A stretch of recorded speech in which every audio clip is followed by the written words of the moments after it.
Children's Hour with Little Red Riding Hood, a Project Gutenberg original.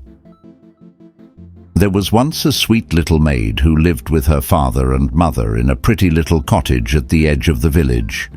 At the further end of the wood was another pretty cottage, and in it lived her grandmother. Everybody loved this little girl. Her grandmother perhaps loved her most of all, and gave her a great many pretty things. Once she gave her a red cloak with a hood which she always wore, so people called her Little Red Riding Hood.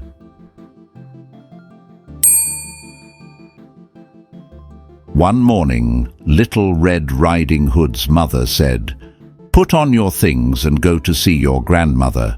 She has been ill. Take along this basket for her. I have put in it eggs, butter and cake and other dainties."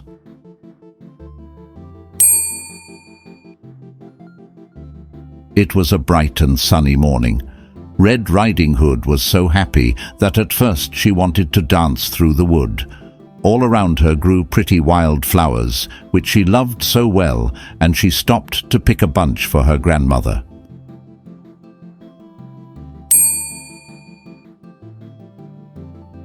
Little Red Riding Hood wandered from her path and was stooping to pick a flower, when from behind her a gruff voice said, "Good morning, Little Red Riding Hood."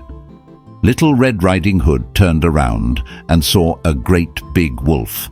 But Little Red Riding Hood did not know what a wicked beast the wolf was, so she was not afraid.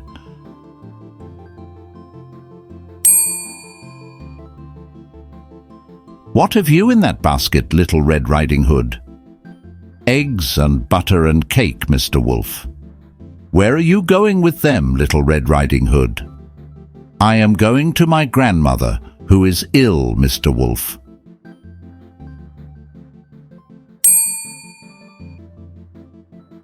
"Where does your grandmother live, Little Red Riding Hood?" "Along that path, past the wild rose bushes, then through the gate at the end of the wood, Mr. Wolf." Then Mr. Wolf again said, "Good morning," and set off, and Little Red Riding Hood again went in search of wild flowers.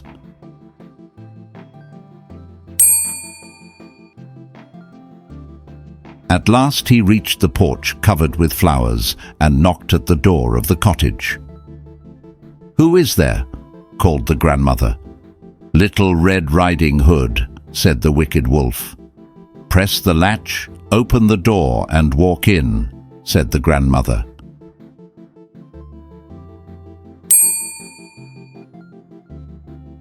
The wolf pressed the latch and walked in where the grandmother lay in bed. He made one jump at her, but she jumped out of bed into a closet. Then the wolf put on the cap which she had dropped and crept under the bedclothes.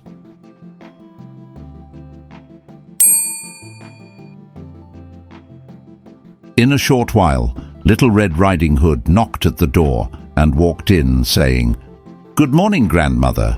I have brought you eggs, butter and cake, and here is a bunch of flowers I gathered in the wood." As she came nearer the bed, she said, "What big ears you have, grandmother."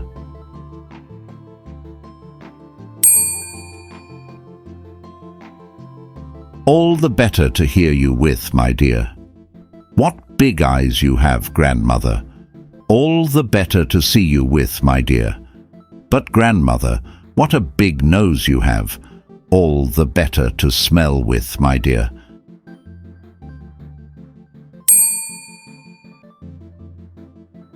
"But grandmother, what a big mouth you have." "All the better to eat you up with, my dear," he said as he sprang at Little Red Riding Hood.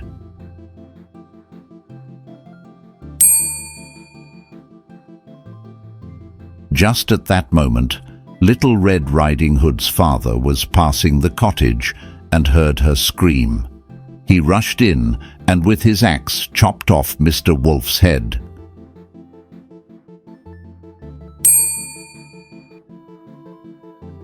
Everybody was happy that Little Red Riding Hood had escaped the wolf.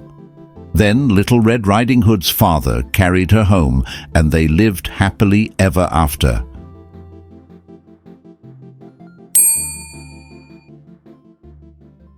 The end.